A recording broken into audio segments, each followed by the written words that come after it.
So before your final year at Miami, there's a lot of conversations revolved around Shedeur Sanders. Obviously, I'm assuming you guys have a great relationship. Some of the clips you've seen and stuff like that. What is it like for you to have like this rivalry with Shedeur? I don't have a rivalry with him. That's my boy. So at the end of the day, this whole process, we thought me and him were going to be 1 and 2 the whole time. Whether he's 1, I'm 2. Whether I'm 1, he's 2. And so that's just always been, our mindset. It didn't go that way. I thought he was one of the better quarterbacks in the draft as well, even throughout college. A lot of stuff out there on him ain't really, the truth, just because they spin it different ways. Like they spin stuff about me different ways. But I mean, when he gets his chance, become a starter, I know he's gonna make the most of it. And I'm ready to get back to work with him, after the season, talk some more stuff to him. Cam Ward directly challenged the uneven standards applied to Shedeur Sanders, calling them inconsistent and unfair. By insisting that performance, not politics, guide evaluation, he shifted the discussion from one player to a league-wide problem. Sanders' treatment now serves as a test of how the NFL supports and evaluates emerging quarterbacks. I feel a special relationship, especially me. First getting to know him 5 years ago when I started working with him. But it did surprise me because he's a good quarterback. He doesn't get a lot of the credit that he deserves. Especially the plays that he made in Colorado. A lot of quarterbacks in the country are making those plays. So when he gets this opportunity, I'm pretty sure he'll have it soon today. He'll make sure he'll make plays on the field. Cam Ward's public challenge to the treatment of Shedeur Sanders brought the issue into clear view. For months, discussion around Sanders has centered on his profile, major compensation, a prominent Nike deal, and the expectation to stabilize a struggling franchise. Rather than a standard evaluation of a top prospect, he has faced sustained skepticism from analysts, fans, and league voices. Ward's comments underscored that the standards being applied to Sanders diverge from those used with other rookies. By stating it directly, he did more than support another quarterback. He identified a broader problem in how the league responds to young players with significant visibility. The takeaway is direct. Assessments should reflect on-field performance and development, not external narratives. A generational talent. I'm gonna prove him right. I'm gonna prove him right, don't worry. Oh my God. An article came out today. I'm generational. So I guess it's article versus article. I like that you think that, man. But we all know the truth. What? Trav gonna be first? You generational, I'm legendary. That's cool. We can be legendary. Legendary, get their ass. We'll start going in like 5 minutes. Shedeur Sanders entered the league with more than a playbook. He brought a public brand, a family legacy, and expectations unusual for a first-year quarterback. Before his first regular season throw, he was already positioned at the center of attention. Rather than assess him on that reality and his on-field ability, many voices reduced him to marketing, treating visibility as proof of hype instead of performance. Cam Ward pushed back on that framing. His point was simple: judge Sanders by the same criteria applied to other rookies. With Sanders' resume, production, leadership, and composure, most first-year quarterbacks would be discussed as long-term cornerstones. The evaluation should be consistent, focused on development and results, not perception. This is the process with Shedeur, who I know is a buddy of yours, and how do you think both of you guys will end up doing in the league? I think we'll both end up being one of the best quarterbacks in the league. I just think the work that me and him are willing to put in, the relationship we have to constantly compete each and every day, to better our craft, for ourselves. I just think it's gonna end up paying off for us in the long run. Do you guys kid each other about who's going first, and how much does that matter to you?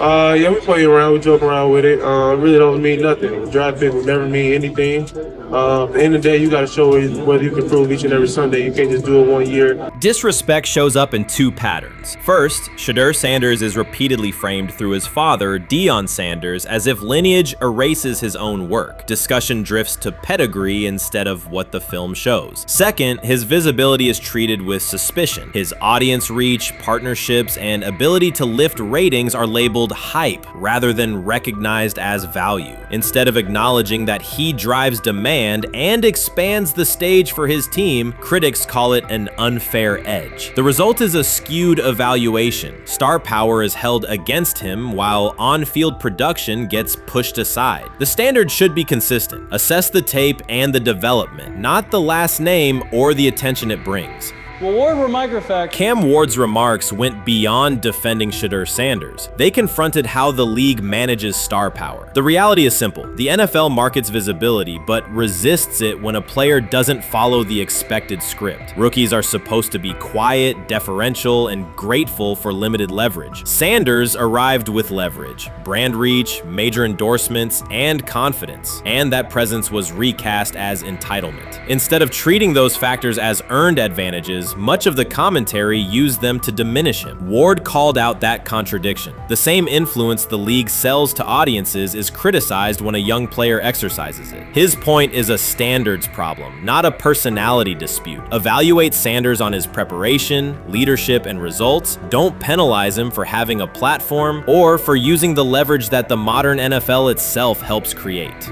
Now it sounds like the Cleveland Browns are going to all but imprison Shedeur Sanders in the football sense of a very talented rookie quarterback who obviously needs reps, needs an opportunity, and who now, barring some miraculous luck, will not get the opportunity to play in a single real game. I'm sure many around the NFL are celebrating as we speak. They are chuckling about this. Many in the NFL wanted to teach Shedeur and his daddy. Cleveland became the center of the conversation. With Shedeur Sanders attached to a major Nike partnership, the expectation was straightforward. He should be given real game reps. The Browns instead leaned on Joe Flacco as the default choice, treating stability as the safer path while sidelining a quarterback with clear cultural and commercial pull. Each week Sanders didn't see the field, scrutiny grew. Commentary questioned the value of his contract environment and relevance, and fan debate shifted from development to doubt. That wasn't measured evaluation. It was a delay framed as prudence that eroded confidence in the process.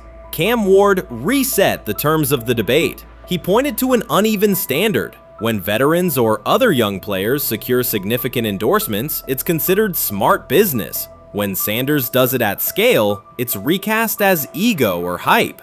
Even the scope of his off-field agreements became ammunition against him rather than evidence of market demand. Ward's position is simple. Use one standard. Assess Sanders on preparation, decision-making, and progression, not on discomfort with his platform. Treat visibility as an asset, not a disqualifier. The issue isn't attitude or branding, it's the consistency of the evaluation. Ward called it directly. The treatment has been unequal, and it should be corrected by aligning opportunity with performance criteria. Fans need to recognize there's not a team in the league he'd start for. Not one. That's not ridiculous, that's not unfair, that's not a vast conspiracy. Shedeur Sanders fans are Angel Reese fans. They're just fair weather fans who don't really give a fuck about the sport. Most of them are just Dion fucking groupies that followed him when he went to fucking Colorado, just like Angel Reese's fans had never watched basketball prior to her playing at LSU, and they followed her to the WNBA and don't know shit about the sport. That's it. Now Dion fucking groupies are running around acting like, oh, this is payback to his dad. The timing is pivotal. Shedeur Sanders isn't trying to blend into the league's background. He's shaping the agenda. He drives debate segments, fuels short-form highlights, and moves merchandise at a pace most rookies never approach. By the metrics that define modern attention, he is the draw. Yet, a segment of observers continues to undercut him, not because of shortcomings on tape, but because of discomfort with how prominent he already is. Cam Ward put words to what many could see. Coverage around Sanders has been filtered through reaction to his visibility, rather than a clear read of his performance and growth. The market has already weighed in. Demand is real, not manufactured. Nike's record-level rookie endorsement aligned with that reality, signaling long-term value and cultural reach. This exposes a core contradiction. The NFL depends on star power to sell tickets, fill stadiums, and boost ratings, but it resists stars who set terms on their own. Visibility is celebrated until a player exercises it. The fix is straightforward. Apply one standard. Evaluate Sanders on preparation, decision-making, and results, and treat his platform as the asset it is. If the league benefits from his presence, its evaluation practices should reflect that same same reality, consistently and without penalty for scale. Shedeur Sanders does not depend on league promotion. He established his platform before the NFL and continues to expand it on his own terms. That autonomy challenges the status quo. Cam Ward's support was more than a defense of a teammate. It was a warning that if the league holds to outdated expectations, it risks falling behind the very players who drive audience attention and revenue. Claims that Sanders lacks real popularity ignore measurable facts. A large, active following, consistent merchandise demand, and sustained coverage across major outlets. Doubts about his standing as a quarterback overlook his college production and growth indicators. The pattern is familiar. Efforts to minimize him increase his reach. Each skeptical headline widens the spotlight, and each dismissive take creates more engagement. You cannot reduce a player built for visibility by arguing he should be less visible. The practical outcome is the opposite. Scrutiny becomes signal. Sanders is not merely enduring criticism, he is turning it into momentum, converting attention into leverage on and off the field. Shedeur Sanders did not treat day 4 of Brown's training camp as anything other than work. He completed 8 of 11 passes with 3 touchdowns, operating with control and accuracy throughout the red zone periods. The throws were varied, a well-placed ball to rookie Luke Floria that led him across the goal line in stride, a firm throw to Cade McDonald over middle after a quick read, and a tight window completion to Deontay Johnson at the back of the end zone with 2 defenders closing. The sequence showed timing, poise, and placement under pressure.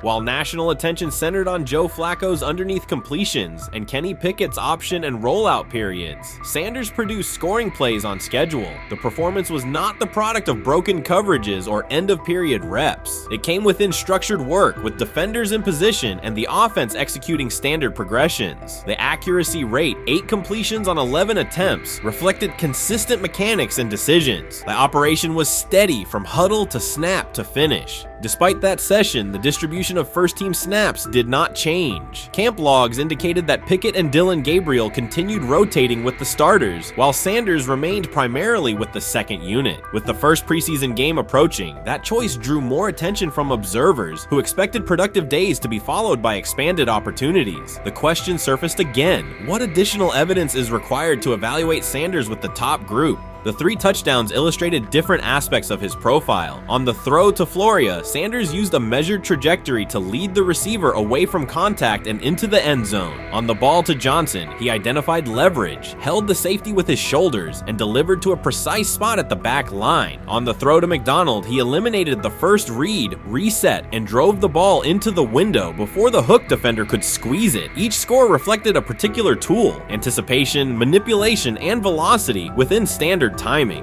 Comparisons to the other quarterbacks were straightforward. Pickett produced 2 touchdowns but placed 1 late ball that exposed a receiver to contact near the goal line. Gabriel accounted for 1 score, with additional gains coming on checkdowns and designed movement. Flacco advanced the ball in short increments without finishing drives during the same period. Sanders converted opportunities into points repeatedly and without turnovers. The rotation, however, remained unchanged. Head coach Kevin Stefanski and the staff continued to allocate first-team work to the same group, describing the process as an open evaluation. In practice, that has meant extended starter reps for Pickett and Gabriel, veteran scripts for Flacco, and second unit periods for Sanders. The disconnect between output and opportunity was notable, particularly given the stated goal of reaching an early decision at quarterback. When asked about the timeline recently, Stefanski said the preference was to decide sooner rather than later, an acknowledgement that the window for assessment is limited as preseason approaches. Speculation about motives is common in such situations. The discussion has included references to front office perspectives and ownership influence. Owner Jimmy Haslam is widely viewed as supportive of drafting Sanders. General manager Andrew Berry is known for prioritizing fit, traits, and process within the roster building model. Stefanski reports to Berry, and the practice plan reflects coaching evaluation within organizational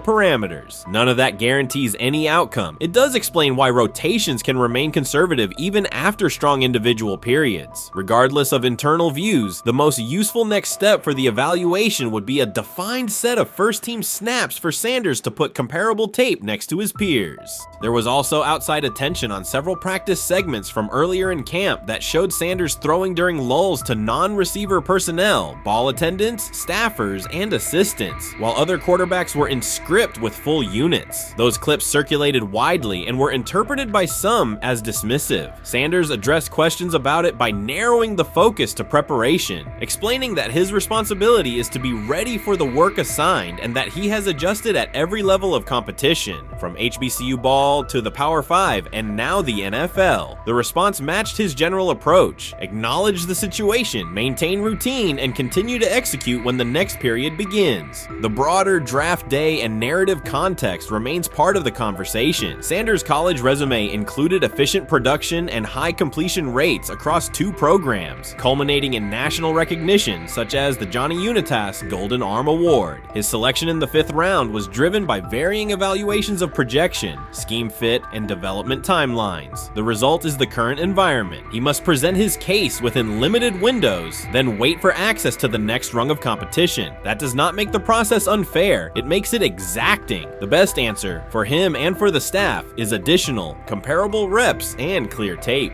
Fan reaction after day 4 was direct. Social accounts and comment threads filled with assessments that centered on performance rather than reputation. Sanders produced 3 touchdowns, avoided negative plays, and showed command in the red zone. Supporters pointed to that tape and asked for opportunities with the starters to verify whether the same rhythm carries over with the top receivers and linemen. The message was not about headlines, it was about the logic of evaluation in a compressed calendar. From an operational standpoint, Sanders' day reflected consistent fundamentals. His base was disciplined, his eyes matched his feet, and his timing aligned with route depths. On the Johnson score, he used a subtle shoulder turn to hold the safety before resetting and throwing to the back line. On the McDonald throw, the ball was out on the second hitch, arriving before the defenders could converge. On the Floria play, the arc and placement minimized the hit risk and maximized the run-through. Those are portable traits. They translate across units if the timing with receivers is established through reps. The staff's balancing act is real. They must prepare the presumed week 1 starter with sufficient continuity while also giving developmental players enough exposure to judge ceiling and floor. That tension is present in every camp. The cleanest path through it is to carve out defined first-team sequences for each competitor and evaluate the tape against comparable defenses and situations: high red zone, low red zone, 3rd and medium, and 2-minute. Sanders' performance on day 4 strengthened the case for such an allocation.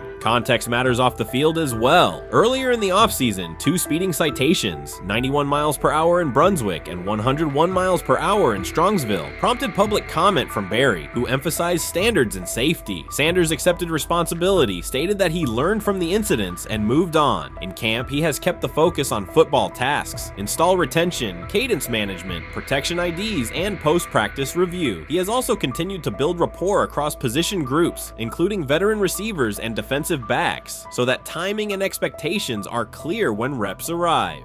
None of this diminishes the experience of the veterans in the room. Flacco has decades of film, Pickett has multiple seasons of NFL starts, and Gabriel brings mobility and a defined collegiate profile. It does, however, underscore the purpose of camp, to align decisions with current performance. Sanders produced the most efficient scoring period of the day. The next logical step is to see that operation with the starting unit, document the results, and compare them to the other candidates under the same conditions. The preseason opener will compress timelines further. Install packages expand, and coaches begin to narrow personnel groupings. If the objective is to identify the quarterback who can operate the offense most cleanly on Sundays, then structured exposure now will give the staff better information later. A small but deliberate set of first-team snaps for Sanders, scripted early downs, a 3rd down sequence, and a red zone series would provide data without disrupting broader preparation. Until that occurs, Sanders can only continue to control process and execution. Day 4 showed what that looks like when opportunities align: efficient reads, disciplined mechanics, and finishes in the end zone. He did not seek attention for the sequence. He put it on tape. If the evaluation remains consistent with the stated competition, comparable snaps should follow. If they do, the staff will have a clear, side-by-side measure. If they do not, the question from observers will remain the same: what more needs to be seen to justify the look? For now, the record from day 4 is clear. 8 completions on 11 attempts, 3 touchdowns, no turnovers, red zone precision, consistent control at the line and in the pocket. Those are tangible outputs. They merit a defined opportunity with the starters as the team moves toward preseason and the decision that follows. Whether or not that opportunity arrives immediately, Sanders has shown the preparation and execution necessary to be evaluated on equal footing. The next step is a matter of allocation, not speculation. Rich Eisen addressed the armchair analysts and online critics head on. Shedeur Sanders just received his opportunity and the backlash arrived immediately. Eisen responded with a clear point-by-point case explaining why the criticism misses the mark. If you thought Shedeur's rise was rapid, Eisen's analysis puts it in proper context. Here's what he laid out on air. Already speaking in Cleveland high schools. Weekend after, flying out immediately to get to work. But his character's terrible, right? You know, and listen, oh, he interviewed bad, you know. According to who? The New York Giants? No offense, Bert. The same New York Giants that gave Daniel Jones a huge contract and let Saquon Barkley out the door. That's the intel we're trusting here? That was for him to celebrate. He just made, I mean, look, he put in work in college. He had the privilege of being coached by his father. Which we all would love and do. Turned around not 1, but 2 programs in college football. And then literally for any athlete, being drafted at the highest level is a success story in itself. Rich Eisen delivered a direct response to the critics. He addressed the online claims reducing Shedeur Sanders to Deion Sanders' son instead of evaluating him as a quarterback on merit. Eisen challenged those assumptions and refocused the discussion on performance, preparation, and opportunity. Say Kenny Pickett had strained his hamstring. Shedeur, they say his first day in pass, 9 for 9, 2 touchdowns, no interceptions. They were just hating on this young guy. Within minutes, Rich Eisen delivered a structured breakdown, addressing each claim with evidence and dismantling weak narratives through clear analysis. He replaced speculation with data and kept the focus on what matters: decision-making, accuracy, leadership, preparation, and game management. The reality is simple. Shedeur Sanders was not given this opportunity. He earned it through performance and consistency against real competition. He accepted the role, met the standard, and handled the moment with professionalism and urgency. No shortcuts, no favors, just results and readiness. Eisen's point was direct. Evaluate Shedeur on his work, not assumptions, and acknowledge that he has justified the opportunity on the field. I've done it at 2 locations already, so it's simple. So that's why when people say I'm not, you know, one of the top quarterbacks or the top quarterback, is what are y'all going based off of? Because I did it year after year after year, and you see the progression. So it's like, obviously it got to be some type of external hate that you have for the family, for the last name, for anything. Because I know I proved myself. While many were still debating whether he was NFL ready, Shedeur Sanders stepped onto the practice field and operated like a clear QB1, setting protections, controlling tempo, and executing the plan. The narrative that he is just flash, media attention, or his father's influence does not hold up against his work in installs, progressions, and situational drills. What he showed was composure, efficiency, and command of the offense. He processed quickly, protected the football, and delivered on-time throws, demonstrating preparation and control. I'm a firm believer. If I wanted Shedeur Sanders at 2, at worst at 33, of course I already think that he's better than other quarterbacks. Because that's the type of talent, that's where I would have picked him at. And if he was at 2 or 33, and he still had the same exact skill set, we would be talking about him starting and playing. Right. Well, there'd only be 3 quarterbacks. It'd be 3 quarterbacks, not 4. Yeah. But since he moved to the 5th round, that's cool. They might have to go along with it. But to me, I think if you ask who got the best tools, I'm going with Shedeur Sanders. From the first day of camp, he was not there to get by. He arrived to lead. There was no hesitation in installs, no lapses in fundamentals, just precise timing, clean footwork, and consistent velocity to every level of the field. He managed protections, controlled cadence, and delivered in situational work, showing command rather than learning on the fly. The approach was efficient and disciplined, with attention to detail and progressions and ball placement that reflected preparation, not improvisation. At the same time, Rich Eisen addressed the narrative directly and backed it with evidence. He laid out clips, context, and performance markers to cut through speculation. Eisen emphasized that Shedeur Sanders did not step into this moment because of publicity. He built toward it through sustained work, resilience, and results. The background, media readiness, high football IQ, and a professional approach was developed over years, not days, and it translated to immediate operational control of the offense. The resistance came from familiar places. Some in the traditional guard still frame mobile quarterbacks as limited and expected the nepotism label to define him. That view did not not hold up against what was on the field. Composure under pressure, secure decision-making, accurate throws into tight windows, and consistent execution in red zone and 2-minute sequences. Eisen's point was clear. Evaluate Shedeur Sanders on performance and readiness. The evidence shows he earned the opportunity and is meeting the standard with accountability and consistency. Yeah, teams didn't draft him because they didn't think he was first-round talent. And the quote we played and that's on the screen, I think is flatly wrong. We all know this shouldn't have happened. Yes, it should have. It should have happened because this wasn't. Now, again, teams can be wrong. The league as a whole can be wrong.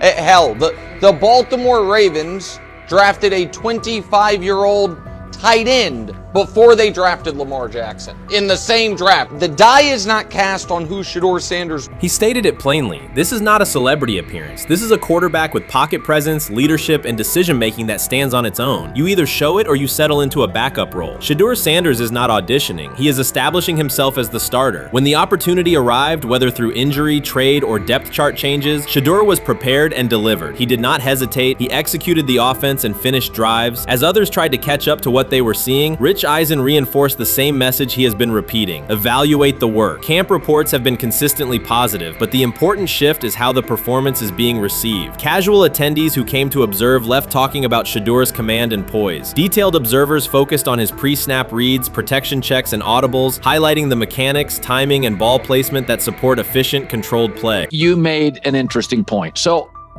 I tend to have the drip, drip, drip. This was my Johnny Manziel theory, is that everybody makes mistakes, especially when you're young. But if I see 2, 3, 4, 5, then you've got a plumbing issue. It's not just you didn't close the faucet. So there's about 6 pieces of video in college where Shedeur was a little bit of a brat, whatever. Then there's the legendary cringy draft room. Didn't love that as a B prospect. Then there's back-to-back speeding tickets, both over 90, and a missed arraignment. The NFL is navigating unexpected headlines after a former Browns coach publicly defended Shedeur Sanders in response to reports of multiple speeding tickets. The coach's statement has sparked extensive online debate. Supporters welcome the show of loyalty, while critics question the motive. Sanders now finds himself at the center of an unforeseen controversy, and observers want to know why a Cleveland coach is standing so firmly in his corner. The story is developing rapidly and continues to draw intense attention. When it came out that he got a speeding ticket, I said it's not really that big a deal. I feel very differently about it now. Over 40 miles an hour over the speed limit, less than 2 weeks after you just got a ticket. I don't know if that's entitlement or immaturity. There's got to be some teams that are feeling very good right now that they didn't draft him. Observers are focusing on Shedeur Sanders' recent speeding ticket, treating the violation as a measure of his character and sidelining his athletic, academic, and philanthropic accomplishments. The incident, driving 15 miles per hour over the limit in a borrowed Lamborghini, has drawn sharp criticism. In response, a former Cleveland Browns coach has taken the opportunity to comment, even though the franchise is widely viewed as unstable due to its frequent coaching changes and limited on-field success. By defending Sanders, he presents himself as an authority on discipline and leadership. The statement, coming from an organization seldom praised for stability, has nonetheless attracted considerable attention across the league. You want to defend him a little bit. I thought this was an interesting take. Yeah, I thought it was really interesting that you said you were out because of the speeding tickets. To me, that's such a minor thing. You were so high on him in terms of his completion percentage in OTAs, and I thought that was a little aggressive on your part. But with the speeding tickets, I got a speeding ticket the first night of the draft, my first year there. I thought maybe I'd get the benefit of the doubt, but they gave it to me anyways. As soon as the former Browns coach defended Shedeur Sanders, social media erupted with commentary, resembling the volume of draft night coverage. Posts and opinions appeared within minutes, and criticism escalated rapidly. Detractors amplified Sanders' minor speeding violation, while supporters argued that such reactions were disproportionate to a single traffic citation. Shedeur Sanders received 2 speeding citations, and the minor traffic issue quickly drew national attention. Before considering the former former Browns coach's response, it is useful to clarify the facts. Sanders, son of Pro Football Hall of Famer Deion Sanders and a current college quarterback, was twice ticketed for exceeding the limit while driving a high-performance vehicle. Commentary on social media escalated rapidly, with critics framing the incident as a significant character concern, even as the league has historically tolerated far more serious legal transgressions. Stepping into the debate, a former Cleveland Browns coach, best known for a tenure filled with losses and contested decisions, issued a strong public defense. He argued that 2 speeding tickets should not define Sanders' reputation or overshadow his on-field talent and community work, urging a balanced assessment of the player's actions. I don't love it from a 5th-round draft pick. I don't love that it happened multiple times. But I do think that this is the first time he's been away from his dad. And, you know, there's going to be some growing pains. Now, would I sell my stock on it like you are? Not because of a couple speeding tickets, especially in light of the problems that Brown's quarterback room has had to deal with legally in the last few years. I mean, this is nothing. The debate quickly shifted from 2 speeding citations to broader claims about integrity, growth, and leadership. The former Browns coach framed the infractions as moments for personal development and urged observers to view them in context. Critics responded forcefully. Some called for disciplinary action, others questioned Deion Sanders' parenting, and a few sought to discredit the coach himself, despite his professional record already being widely analyzed across the league. The reaction underscores an apparent inconsistency in public standards. Fans often overlook on-field confrontations, heated sideline arguments, and other significant controversies, yet they treated Sanders' routine traffic offenses, speeding without evidence of reckless endangerment, as indicators of serious character flaws. If such minor violations were adopted as the primary measure of morality in professional football, many players would face similar criticism.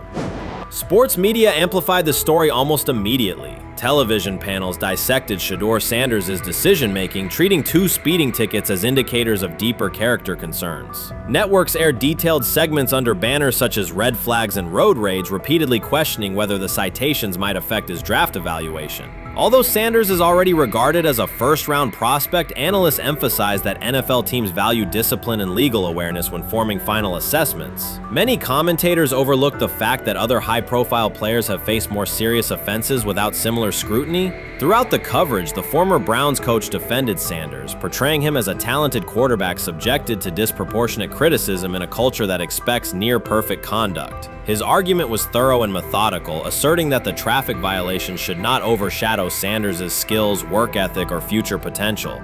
Commentators point out that the coach's intervention was not entirely selfless. He recognized the publicity potential. One day he was an overlooked figure from a struggling Browns era, the next he was a trending name across sports media. The discussion quickly expanded beyond Sanders' speeding citations to questions of image management and narrative control. Critics demanded disciplinary measures, public apologies, team sanctions, and formal statements, yet their objections seemed directed less at the traffic infractions themselves and more at Sanders' high profile, confidence, and resistance to traditional expectations. In practical terms, Sanders' brand remains intact. The coach secures renewed relevance, and the episode supplies another headline in the ongoing story of modern football. The next time Sanders is seen in a high-performance car, the debate will likely reignite, focused not on speed limits, but on the broader culture of the league. Meanwhile, new voices continue to join the conversation. Broadcaster Colin Cowherd has already weighed in, offering his own reassessment of the incident and its broader implications. Breaking news, Shedeur Sanders last night was pulled over going 100 miles per hour. All right, he clocked 101, 41 miles an hour over the speed limit in Cleveland. He will have the opportunity to fight the ticket in court. Now, I'm not exactly sure where he was pulled over, whether or not that it was in Ohio or whether or not that it was in his home state. But typically when you're going 40 over, that's flirting with the line of reckless driving. Folks, I gotta tell you, I don't understand what it is with these young men driving at absurd speed. Colin Cowherd's view of Shedeur Sanders shifted abruptly. Days after praising the quarterback's poise and skill, he appeared on air to declare that Sanders is overhyped, unfocused, and distracted by celebrity. The reversal was immediate, without any gradual reconsideration. Cowherd now frames Sanders' 2 speeding tickets as evidence of poor judgment, even though he has defended other quarterbacks facing far more serious off-field issues. The sudden, wholesale withdrawal of support leaves viewers questioning the consistency of Cowherd's criteria and illustrates how quickly media narratives can change when minor incidents receive outsized attention. This is okay. Okay. The how much of this is I mean, Jimmy Haslam has his hands all over Manziel, has his hands all over Deshaun Watson, admitted it, man enough to admit it. I saw the reaction in the draft room when they took Shedeur Sanders. Pretty obvious it wasn't the coach and the GM's pick. How much is this team has 8 last place finishes in 13 years owning it. How much of this is we don't have a very good owner here like Washington, D.C. and the Commanders? Yeah, I didn't love the owner stepping in and saying, hey, you got to take this guy in the 5th round. And I doubt they'll ever admit to it. While Colin Cowherd urged teams to move on from Shedeur Sanders, former Browns coach Eric Mangini offered a more measured response. Mangini, whose tenure in Cleveland was marked by mixed results, used his platform to provide context rather than condemnation. Instead of sensationalizing the speeding violations, he encouraged viewers to consider Sanders' circumstances. A 21-year-old quarterback whose life is scrutinized both on and off the field. Mangini acknowledged that the tickets were mistakes, but emphasized that they do not by themselves define Sanders' character or future. He noted the extraordinary attention athletes received today, combining the responsibilities of quarterback, public figure, and social media presence. Under such pressure, missteps are magnified, and criticism multiplies quickly. Mangini concluded that any evaluation of Sanders should weigh the totality of his behavior, performance, and growth, rather than isolate 2 traffic citations as decisive evidence of poor judgment. Honestly, guys notice it more when you're out winning games, right? If Cleveland starts off in a bad start, they're not doing well, and all of a sudden Shedeur or Dillon Gabriel are doing well in 7-on-7. They're throwing dimes. In practice drills, the number 1 defense can't stop them. People take notice of that. And the more that the players see it, they're going to, then the comments start happening over the lunch table. They start happening throughout the building, and that's when the pressure really will get severe. The Cleveland Browns were focused on resolving their quarterback situation until Jason Kelce made pointed comments that triggered a strong reaction from ownership. The response inside the organization was immediate and intense. What exactly did Kelce say that has the dog pound on edge and the front office under pressure? We've seen that miserable game by the Cleveland Browns. So they throw Joe Flacco in there, and I like Joe Flacco. He did good, but they gave him the resource of all the first-team guys. Then they throw Dillon Gabriel in there with first teams and second teams. So Dillon always is getting protected. The same thing again, they gave this scrub max protection on every play. Yeah, he completed some passes, but let's talk about his mistakes. He's still inconsistent with his throws, but he at least had max protection. The Cleveland Browns continue to be defined by inconsistency and avoidable setbacks. Even as fans hoped the organization had turned a corner, Jason Kelce, fresh off retirement, offered a direct critique that reignited doubts about the team's direction. His remarks implied the franchise's structure and decision-making remain unstable and recent progress may not hold. The takeaway for leadership is straightforward. Identify core issues, align on a coherent plan, and execute with discipline. For supporters, it's another sign that the problems run deeper than a single season. They throw Shedeur Sanders in there with the lowest cab drivers you couldn't even get on 5th Street. And I'm pissed off, bro, because the play calling was abysmal. Look, even if you don't like Shedeur didn't even get a chance to be trash. Even if you think Shedeur is garbage, he didn't even get a chance to be garbage. That's how awful the offensive line was. Kevin Stefanski still doesn't want to give Shedeur second strings and first strings reps. Why is that? Browns ownership's response shifted from measured to urgent. The pattern is familiar in Cleveland. The team once treated Johnny Manziel as a franchise solution, retained Hugh Jackson for a second year despite results, and invested heavily in Deshaun Watson through a costly trade and contract. These decisions reflect aggressive but poorly aligned planning. The outcome has been continued instability instead of sustained progress.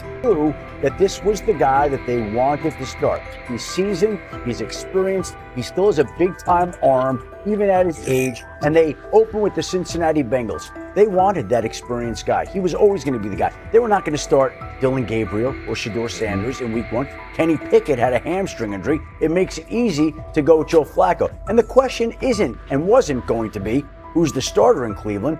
The question is, who's going to be the backup in Cleveland? Who's going to be the number 2 quarterback when they open the season against these Bengals. Fans still show up season after season, expecting improvement and bracing for setbacks. The usual pattern has been early optimism followed by a gradual collapse. But last season was different. For a sustained stretch, the Browns looked organized and competitive, resembling a functioning team. Couple days, 3 days until roster cutdowns, how do you feel about that? Do you feel like you belong here on this team? Obviously, I think overall as a player, I feel like I put in the work. I feel like everything I do, I try to do it to my best, and that's all I ask for. So I feel like everybody feels like, they should be on the team, and if you ask anybody on the team, would they feel like they belong, in their own eyes. So I feel like I do, but I'm my own player, I think about myself in a high regard. The front office entered the offseason confident. Kevin Stefanski was being praised and the Dog Pound believed the team had made real progress. Then Jason Kelce delivered a pointed assessment that cut through the optimism. Fresh into retirement, the former Eagles All-Pro and Super Bowl champion said Cleveland still looks like a team patching over issues rather than building a durable contender. Kelce's view was direct. The Browns' structure is fragile, and the roster is too dependent on perfect health at quarterback. He argued the team is one injury away from losing continuity and sliding backward. Because Kelce has operated inside a stable, championship-level organization, his comments carried weight with players, media, and fans. The reaction was immediate. People took his critique seriously, not as outside noise, but as an informed evaluation of how a successful team should be built. Ownership also felt the impact. Jimmy Haslam's response shifted to urgency, a sign that leadership recognizes the stakes.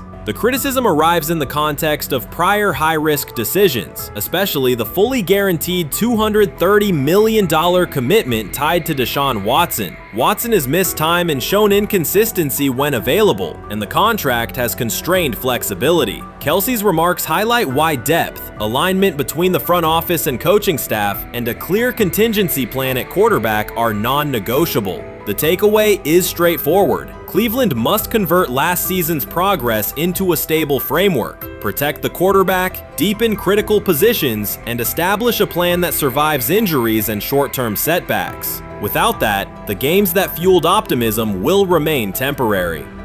If you're a betting man, who do you think starts for the Browns at quarterback? Okay, this is the situation. Kenny Pickett, they actually traded for him. Joe Flacco, no one's bringing Joe Flacco in the building thinking Joe Flacco's going to be the starter. If Joe Flacco is your starter, you got a problem. You have a huge problem. And if they were saying Shedeur was the starter as the 5th rounder, you got a real problem too, because he passed over all these guys in these reps in the offseason in shorts, in bikini shorts, Speedos and stuff.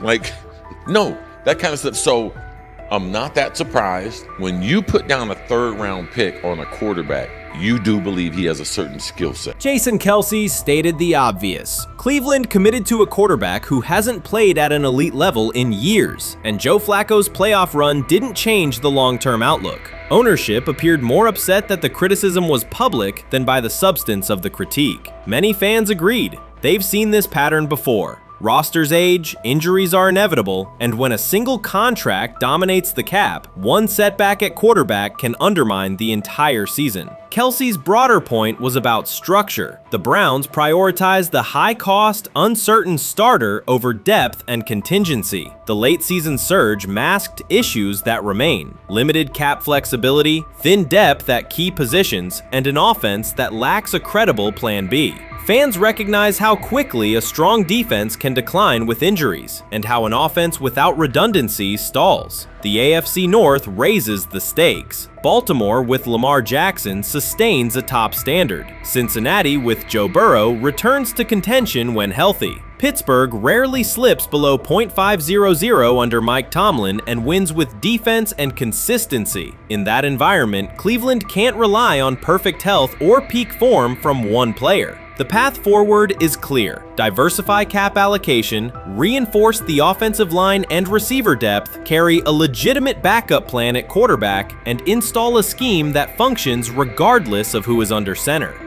Given what we saw yesterday with Shedeur Sanders, somebody on the Cleveland Browns is 100% getting fired, probably by the end of this year. The person who's probably going to end up getting fired is Kevin Stefanski, because I know that he didn't want Shedeur Sanders on the team. It was Andrew Berry who made that pick. You can't really go against your GM. Bad things happen in this situation. But Shedeur Sanders is not without fault for what we saw yesterday. This is the play that we saw yesterday that has the internet just exploding, where Shedeur Sanders took like a 24-yard sack.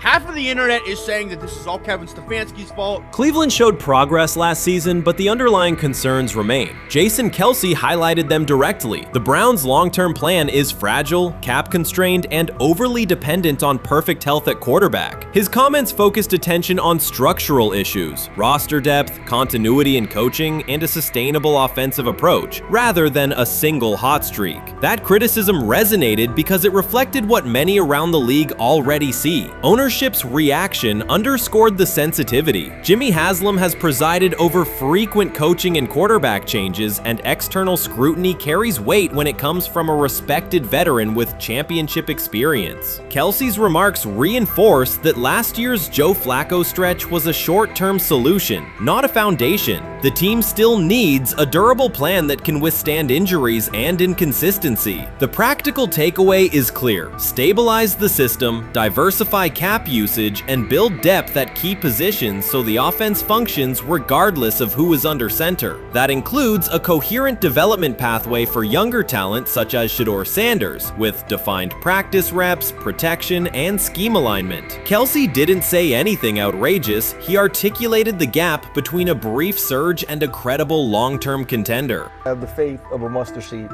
Right, because this is the greatest resurrection since Jesus the Christ. Right, like at some point, Joe Flacco was thinking about getting into TV. Yeah. Right, Joe Flacco didn't have a job, and then now you not only come back and start for the Cleveland Browns late in the 2023 season, but they came back around to you. You're now the day one starter for a franchise that just 2 years ago was in the playoffs. The Browns' quarterback situation remains unsettled. Deshaun Watson was expected to be the long-term answer, but injuries and inconsistent play have prevented him from reaching an elite level. When the team turned to Joe Flacco after Watson's season deteriorated, Flacco immediately lifted the offense and produced results that highlighted the gap between expectations and reality. That a 39-year-old late addition could outperform a $230 million starter was not just a short-term surprise, it raised fundamental questions about roster construction and evaluation. Quarterback depth has been fragile, and the late-season surge masked broader structural problems. Jason Kelce's remarks made that clear. Cleveland is vulnerable if the starter is unavailable, cap flexibility is limited, and the offensive plan lacks a stable contingency. His critique drew attention to leadership and planning as much as on-field performance. Jimmy Haslam's strong reaction reflects the pressure on ownership.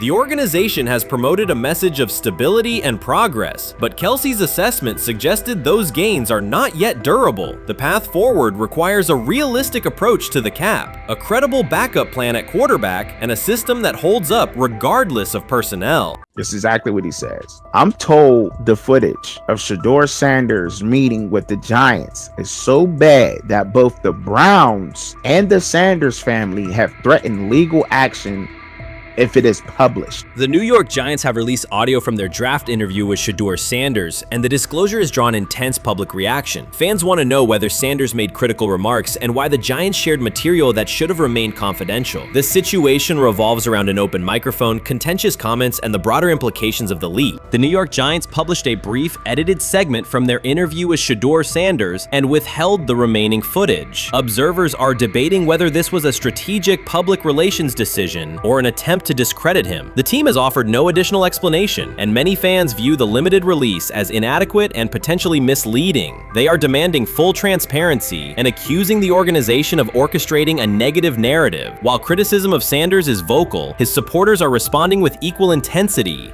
There was another team that he sat down with. What do you mean it didn't go well after that? So, he was pissed that they did that to him. They did that to him. He counter-confronted the same thing they do to every other quarterback prospect. They did that to him. They slide in a mistake to see if you catch it. Right. And so because you're the quarterback, but he didn't take it as a correction. He took it as like he got pissed off. Yeah, and it's like so here's another one. So another one was he throws a bad interception, and it was a deep throw early in a game, and he comes back and they go in the meeting, they show the interception. The Giants have released only a brief excerpt of the interview and are refusing to share the rest. Their decision has drawn criticism across TikTok, X, and Facebook, where many see it as a poorly handled public relations move. Fans are calling for the full recording to be published so the situation can be judged in its entirety. The GM is on film that the son, they asked the son last draft, yo, who you think I should pick? His son yo, you need to get the Jaden Daniels, big. This is what his son, it's on tape. You should go Jaden Daniels. He laughing at his son. And all right, cool, get Jaden Daniels. I don't even know how that tape got out. I wouldn't have let the get out. Shedeur Sanders appears unfazed by the situation. Although the Giants suggested he was more hype than substance, their handling of the interview has instead elevated his visibility. Analysts across major sports outlets are now discussing him more than before, keeping his name prominent in the news cycle. New York Giants, where these tapes at? You hear me? Because if Shedeur Sanders was so unprofessional, y'all would have leaked the tapes for the whole world could see, right? Cause understand, it's a lot of he say, she say. But one thing I do know, as a young black man growing up in this world, being straightforward and not sugarcoat anything. The Giants' PR team appears to reject Sanders' family connection outright, a decision many view as unprofessional and lacking nuance. Internal discussions seem to have dismissed quarterbacks with prominent relatives as poor fits for the organization, revealing limited awareness of public perception. The response was swift. A single edited clip ignited widespread debate on social media, with fans asking why essential segments were held back and what the team might be hiding. Critics argue that if the full interview contains nothing damaging, the club should release it in its entirety. Online discussion intensified immediately and continues to gain momentum. What they do during the film and the combine and the meetings is teams will install mistakes intentionally planted in the install, and they want you to catch them. Shedeur didn't, and when a coach called him out, once again, it didn't sit well.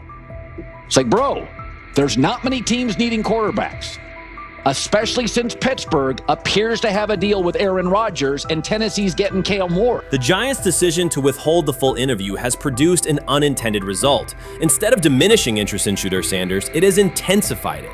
Media outlets and analysts are now examining every on-field rep, press comment, and public appearance as evidence of how he conducts himself under scrutiny. Each throw, adjustment, and answer is tracked and evaluated against league standards, reinforcing the view that he remains composed and professional. Many fans contend that the organization has misrepresented Sanders and suggest the issue may stem from the Giants' view of his father, Deion Sanders. They see the partial release as an attempt to raise doubts about his character by association. That perception has only made his profile more compelling. The discussion has shifted from whether he deserves a high draft position to how effectively he withstands sustained pressure. Sanders is now regarded not just as a talented prospect, but as a symbol of resilience, central to debates about transparency and organizational strategy. Even if the Giants eventually provide more context, the visibility they have created for him is unlikely to fade. The most fun yet the most difficult thing I cover and we cover all year long is not games. It's the NFL draft.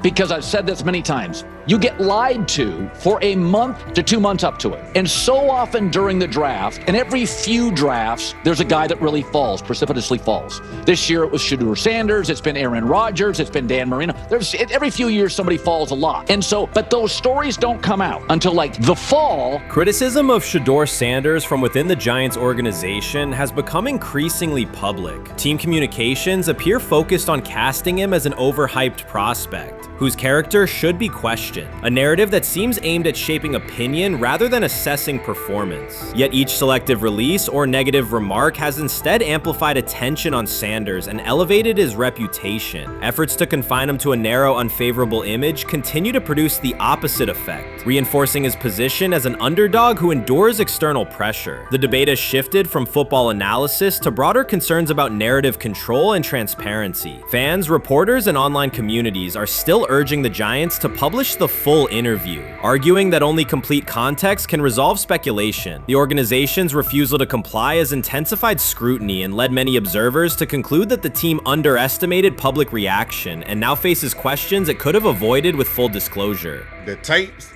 the New York Giants have the tape. They definitely have the tape. It's confirmation that they have the tape. Shedeur didn't do nothing. It's what they saying he did.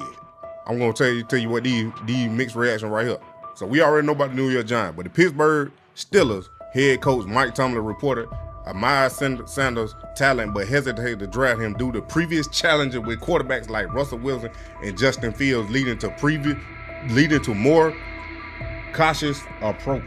Las Vegas Raiders. Sanders met with Raiders at the NFL scouting combine and expressed enthusiasm about potentially joining the team. His familiarity with the West Coast offense and quick release was noted positive, though concerns about his ceiling. Hours after the Giants posted that short audio clip, the timeline never slowed. Comment threads filled with frame-by-frame breakdowns, lip-read attempts, and side-by-side comparisons of what was said versus what was left out.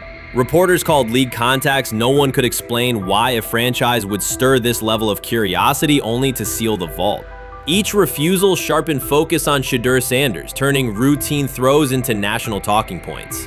Analysts kept circling back to the same note. His cadence at the line looks unchanged, steady against the noise. Hashtags demanding the full interview, trend drop, and trend again. Podcast hosts bump scheduled segments to lead with the leak. Rival teams get asked how they would handle a similar situation, then quietly check their own archives. Inside Giants headquarters, the plan to shape the story looks less like strategy and more like a slow burn spotlight they can't switch off. And now every preseason snap, every media availability, every stray sideline camera angle gets fed into a loop that asks, what are they still hiding? The file remains locked. Curiosity keeps compounding. Until someone presses upload or steps to a podium and explains the redactions, the subject drifts away from depth charts and play design, fixing instead on secrecy, control, and the risk of underestimating how fast attention turns pressure into permanence. Momentum isn't fading, it keeps recalibrating, louder, impossible to mute. He lied to us all when he said that this was going to be an open competition, a four-man open competition when it comes to the QB situation up there in Cleveland, in which, from the looks of it, all we've seen it be was a three-man race. The only people that has been getting reps in with the first team or with the veterans are Joe Flacco, Kenny Pickett, and Dylan Gabriel. We've never seen my boy Shedeur Sanders get a chance to get in. Even with him doing the things that he has been doing up there, he has yet to get in with the... Shedeur Sanders was caught off guard by Coach Kevin Stefanski's recent remarks, which have sparked talk of bringing in another starting quarterback. Commentators are debating whether Stefanski's comments reflect eroding confidence in Sanders or a brief lapse in judgment, but the rookie now faces intensified scrutiny over his role. The Browns, we got an analyst that says that Shedeur Sanders should have some kind of a ban? Banishment of some kind? Come again? Say what? For what? And we've got, this would be more troubling. If I'm a Browns fan, and this is where we're going to start, potential dissension in the ranks of the front office and the coach. And over what? Quarterback. When a program's headline quarterback suddenly becomes the subject of sideline murmurs and quiet searches for replacements, the situation is unmistakable. It's a breach of trust. Shedeur Sanders, the passer who put Colorado back in national conversations with his production and profile, has just received a clear message that his job security is in question. Coach Kevin, the assistant previously considered to be in Sanders' corner, made remarks that ignited speculation about changing quarterbacks. Fans, analysts, and even Deion Sanders are now reassessing the team's unity and its true plan for the position. The comment was no accident. It was a deliberate signal that the staff may soon elevate a backup. For perspective, Shedeur Sanders did not step into ideal conditions last season. He was sacked so often that Colorado could have dedicated a locker to every opposing edge rusher who reached him. Could I possibly go to bat for Kevin Stefanski as a great head coach? No, I couldn't.